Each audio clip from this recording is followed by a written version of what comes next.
Hello, Brain Damage Philosopher here, and in this video I'm going to be answering Today Christians 10 Questions for Every Atheist. There are a ton of lists like this that are around. I just picked this one at random because it seemed to have a good set of questions and was relatively accessible. The purpose of this video is not to go in depth in the answers to any of these particular questions, because I have done so in far more depth in the rest of my Responding to Theistic Nonsense playlist. So if you're interested in my answers to any of these particular questions and want more detail on them, then I recommend that you look at those videos. In the meantime, the purpose of this video is just to help you sort of get a sense of how I think and get into the head of an atheist, in the hopes that maybe you, like me, will realize that religious worldviews are not the only feasible ones. So, the first question is, how did you become an atheist? The answer to this is both short and simple and long and complex at the same time. In the sense that it's not as emotionally and intellectually complex as some people's journeys, but it still has a number of stages, and it's somewhat unique to me in that I don't think I've heard anyone else really have experienced anything like this. So basically, I was never one of those Christians. I grew up as a sort of semi-Calvinist Christian. I was never one of those Christians who had a deep sense of the reality of God, the truth and morality of the scriptures, the existence of miracles, the effectiveness of prayer, the importance of worship, none of that. For me, I was always leery of the reasoning that I saw going around me. I was never interested in the scriptures because they seemed archaic and somewhat immoral and uninteresting to me. And I went to church, but I never saw it as a particularly interesting or useful exercise. Instead, the reason that I called myself a Christian, the reason that I was a Christian, was because I was convinced by the transcendental argument for the existence of God, and being brought up by my father, who was a presuppositionalist, or is a presuppositionalist, I should say. I was also convinced that all of the other worldviews besides Christianity were inherently self-contradictory or arbitrary. And so, since any of the other positions were basically impossible, the Christian worldview was all that was left to really adopt with any coherency. So I really was more of a deist in the sense that I was convinced of a deistic God. What got me to a specific doctrine was more of the belief that there weren't any really other viable or live options. As you can probably tell, this was not a particularly strong kind of belief. And so when I went to college and took a philosophy class and really got interested in philosophy instead of just apologetics, I started, engaging with the philosophers that I agreed and disagreed with and trying to construct my own philosophies and write my own essays on philosophy and so on.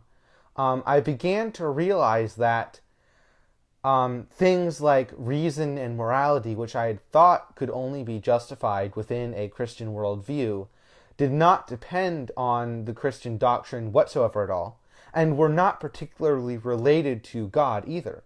So I began to to test the waters, to see, as I continued taking more philosophy classes, how much I could really divorce from making direct reference to or depending directly on God. Not because, at least at the time, I thought I was trying to escape my belief in God, but just because it no longer seemed correct intuitively to me that all of these things had to depend on God, and so I was testing to see if that intuition was correct or not. What this eventually led to is a growing deism, a growing belief that the only place that you could logically get to was a general belief in some kind of creator God that probably left and doesn't interact. This was around the time that I realized that my natural disdain for people that believed in miracles and prayer and UFOs and such could also be applied to my God as well. And so what I started, I still called myself a Christian, but it was becoming more apparent to me that it was feasible to not be a Christian. So what finally convinced me to re-examine my understandings of the transcendental and cosmological arguments for God, and to really set about creating a philosophical system that worked in the absence of a God, was the realization while I was in church one day that the doctrines in the Bible are not designed to be true. They're not designed to be moral. They're not designed to promote well-being or a better society or any of that. They're designed to perpetuate themselves through fear, through indoctrination, and through making promises. I also realized at the same time that the value system based in this religion, or that this religion was based in, was essentially what Nietzsche calls slave morality. A sense that that one is inferior and one should love things for being weak and inferior and unable to defend themselves, and hate things that are strong and successful and self-actualized. And constructing a whole system around which the meek shall inherit the earth. And furthermore, the sense that it was good that there was a cosmic dictator that we were all slaves or servants to, that we could never escape, and that would tell us exactly how to live every second of our lives. That we should give up and let that dictator take the wheel, and so on and so forth.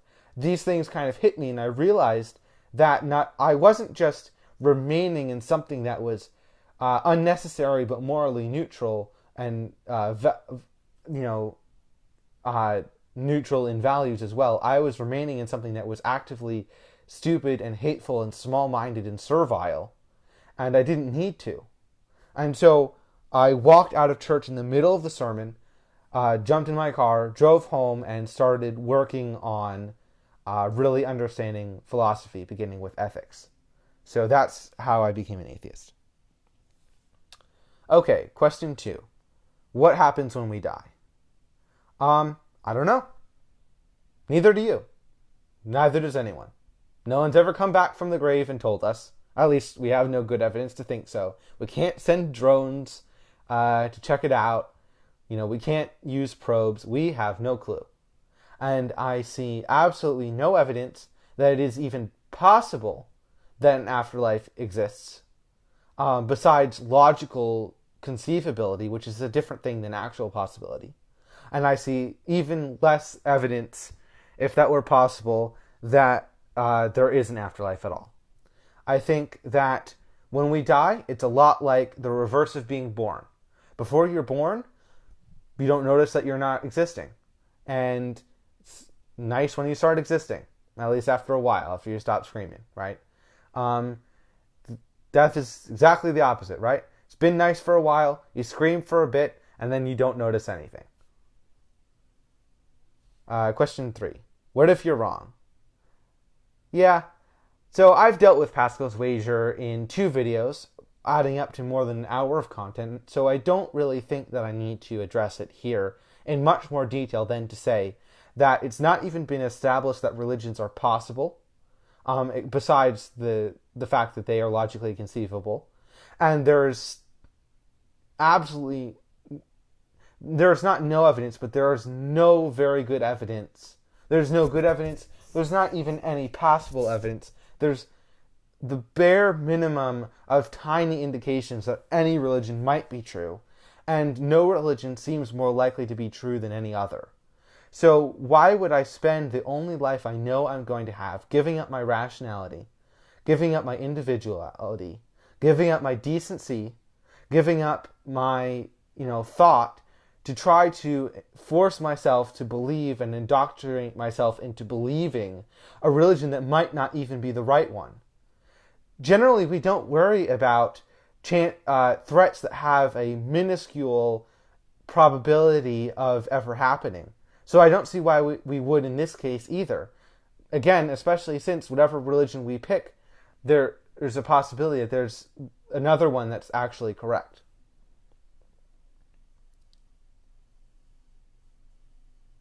Question 4. Without God, where do you get your morality from? I get my morality from my well-being. I think that myself and all other human beings, and in fact all other organisms, perhaps above a certain level of complexity, desire our own flourishing. As such, since I do desire my flourishing, I might as well try to figure out how best to achieve it, since I'm going to unconsciously be trying things to best achieve it anyway, so I might as well try to do it right. And I think that since I'm a social mammal with empathy and a rational being with a capacity to universalize and apply maxims to myself and others, that it matters to my well-being how I treat others and the well-being of others around me. And so I operate on that basis. Those whose well-being does not include the well-being of others or how they treat others, such as psychopaths, may be operating in a way that is morally correct for them, but I and the rest of the human race that actually care about the well-being of others, can go and kill them. As far as religious morality is concerned, I think that objective values are ontologically incoherent. So religious people either get their morality by defining whatever their God does as good, or simply by taking what my morality, essentially egoism, and factoring in the carrot of heaven and the stick of hell, which forces them to absolutely follow the commandments of the God that wields heaven and hell.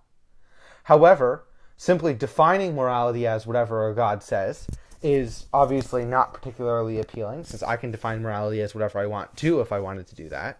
And if you're going to, and if you go the other route, the sort of Christian hedonist route or religious hedonist route, where you only do things, only follow commandments because you want to avoid hell and get into heaven, then you're not really on any better ground for morals than secular people are, because you can't say that other people who don't believe in heaven or hell, or who disagree about what gets them into heaven or what gets them out of hell, are actually doing the wrong thing. You can only operate on the basis of your own selective morality towards them. And if we're and my morality that doesn't involve heaven or hell or the absolutist commands of an Iron Age religious text, has the advantage of being focused on my well-being, how well I live, and the well-being of others and how well they live. And so I can focus on improving all of our lives here on earth, and I don't have to be constantly worried about, whereas religion has nothing to do with anything that we actually care about unless we posit something that we have no evidence for and which is, horrific and terrifying and disturbing. If you're interested in my views on morality in more detail, I recommend you check out my playlist on eudaimonistic egoism, or check out my 10-minute video on secular morality, which is the featured video for this channel, I believe. Okay, question 5. If there is no God, can we do what we want? We can, at least within the laws of physics. The question is whether we should, or whether upon deep reflection we truly want to, when we realize the long-term consequences to ourselves psychologically and everything around us for our actions. Are we free to murder and rape? No. Nobody likes it when you do that. If you do that, you're probably going to get in trouble. Furthermore, if you do that, if you're a normal human being, you're probably going to be psychologically damaged. While good deeds are unrewarded, everybody likes someone that does good deeds. Someone who does good deeds will be surrounded by friends, supporters, and other people will be likely to reciprocate towards them, thereby making you rewarded for your good deeds, even if you didn't ask for a reward. Will you be rewarded ultimately, like in heaven? Probably not. Is it possible that your good deeds will go unrewarded? Sure. But I think in the case when your good deeds go unrewarded, when you don't get either an emotional boost of happiness for doing a good deed, or when other people, don't treat you better for doing a good deed, or when the effects of your good deed aren't, something that you want to see, don't do the good deed. I'm not an altruist, I'm an egoist. I think most people should be egoists. I think that altruism is actually deleterious. So the fact that you're assuming that altruism is a good thing in the first place is dumb. Question 6. If there is no God, how does your life have any meaning? If there is a God, how does your life have any meaning? You see, the God created you and gave you a meaning, but that doesn't mean that you necessarily care about that meaning, does it? When I was a Christian, I was constantly upset and horrified by the fact that I believed that I had been given a meaning, a purpose, by an almighty God. That is, to spread the good news, the gospel, and I didn't give a flying fuck about that purpose. I, in fact, was very unenthusiastic about it.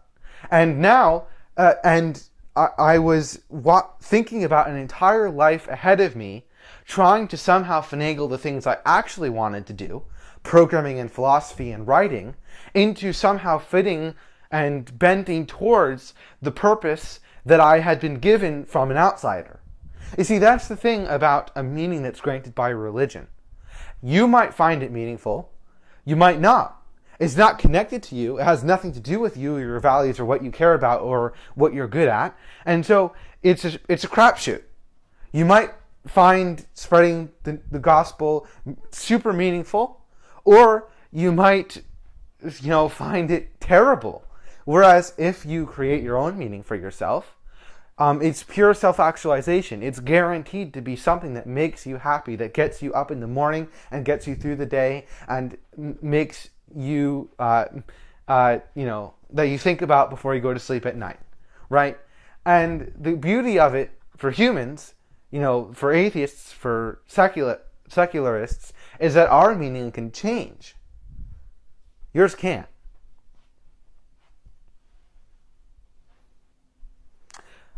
Additionally, what meanings are granted by mind, right? We agree with that. But what objectively means that I should care about what meaning a God gave me, except unless either A, that God made me desire that meaning, or B, that God's going to punish me if I don't follow it.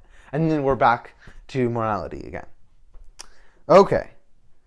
7, I believe. Where did the universe come from? I don't know. I have a sneaking suspicion, since time began, when the singularity unfolded, that the universe has been here as long as time has been, and so always the universe is eternal, and it might be necessary as well. I don't know. I don't know what's outside of the observable universe. Maybe we'll exist in the multiverse. I don't know. But yeah, I think it's possible that the universe is necessary, or that it just happened to be this way. But I definitely think that it has always existed in some form. But again, there are physicists and cosmologists working on this. We have multiple theories that fit the facts that don't require a God, including a theory that includes ex nihilo creation, ironically. Yeah, but we don't know how to pick one yet. So I'm withholding final judgment. What about miracles? What all the people who claim to have a connection with Jesus? What about those who claim to have seen saints or angels? Every religion claims its own miracles. New miracles are being produced every day. Does that mean all of the religions are correct? Unlikely, since they're contradictory. Furthermore, human psychology, the more we learn about psychology and neurology, is prone to generating, strange events in our minds. And reality is weird and big, and some things have a very low probability of happening, but are still possible. And so we would expect, people to have strange brain malfunctions, and for them to interpret them in terms of the only system of that they know how to explain out of the ordinary things. We would expect strange things to happen that we don't really have a naturalistic explanation for yet, and for people to again use the only system that they have available to them to describe inexplicable things to explain them.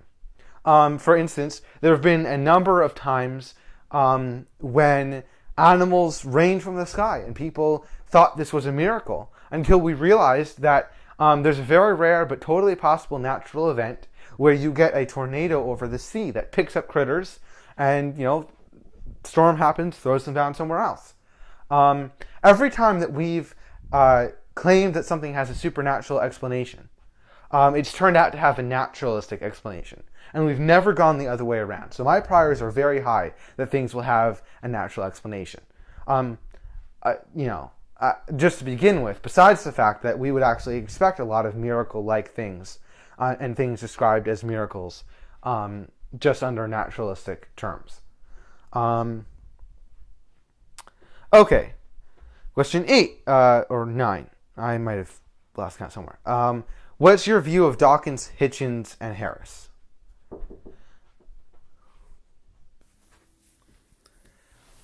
Personally, I'm not a huge fan of Richard Dawkins, except in the sense that he defends evolution against creationists, which is something that's somewhat useful to the movement.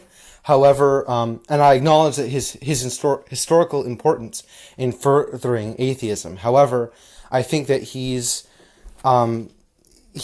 tries to talk about philosophy in a way that's not particularly deep, and it's clear that it's not his wheelhouse. And he's also way too okay with just being controversial for the sake of it.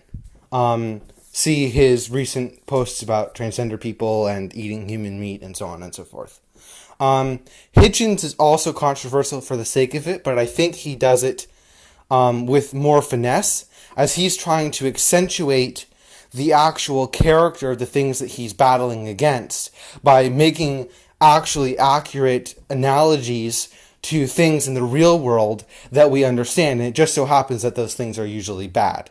So Hitchens is very eloquent. He has good short responses to things generally, and he's a real eye-opener in many areas. However, again, I don't think he's a particularly deep thinker in many respects, and I don't think that he's often able to engage with religious apologetics, especially in the case of morality, in as deep a manner as I would like. So, which leads to religious people just coming away feeling upset and angry and strawmanned instead of actually rethinking their positions.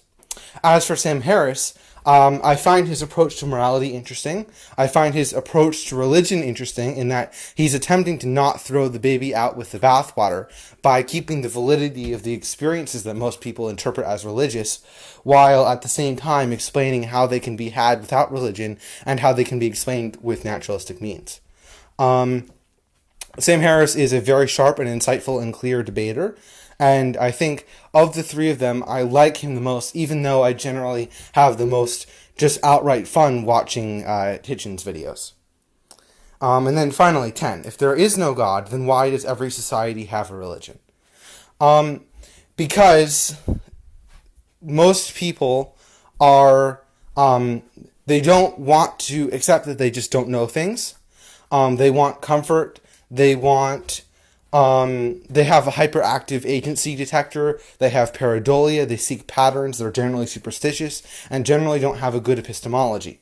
Furthermore, religion came to exist in a time when people didn't have the intellectual tools to see what was wrong with it, and is now perpetuating itself primarily on the basis of in the indoctrination of the next generation, as well as other social forces.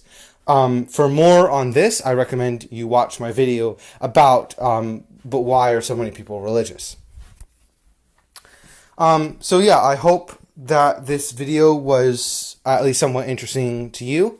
I highly recommend that if you think I left out things in my answers, especially with response to the more adversarial and leading questions here, that you check out my longer form, more in-depth videos on the relevant apologetics, and I'll see you guys in the next one.